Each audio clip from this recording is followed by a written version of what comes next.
So another tool that you can use to try to understand the story is this one.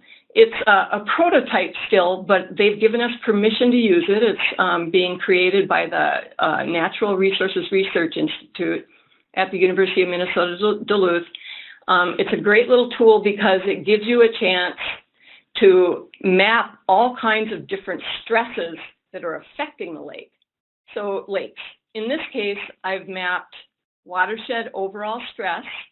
So red is more stressed from a variety of things, including percent of agriculture in the watershed, how much developed land, what's the road density, what's population density. And you can see that Lake Superior's basin, because we don't have much population, very little ag, et cetera, is very, very low in overall stress. This is based on a lot of monitoring data and other information. And when you get down in your lake area, there's a big difference. So we'll be showing you just a tiny bit more about this one as well. So really quickly, I'd like to show you a little bit about this one because we're hoping that you'll get on there and play with it and pull data from it. So we're going to the actual tool now. It's got some help information down at the very bottom left, getting started. It's got a description of where this tool came from. It's from two very large synoptic monitoring projects and mapping and modeling projects. And then what's really neat are these choices up on the top left. You can select, do I want to look at Canada or the US or both?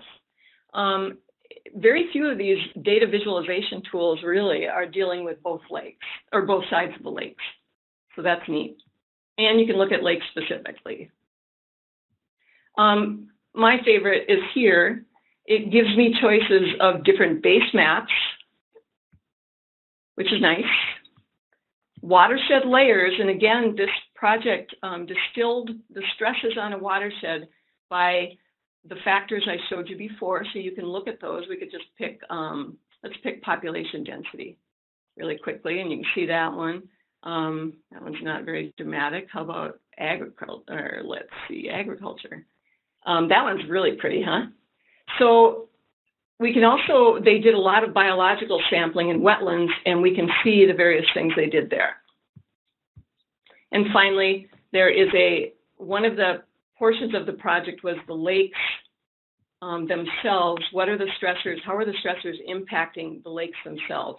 And so there's some information there. So you can play with this and get a lot of good ideas for how to craft your stories that you create and choose your visualizations.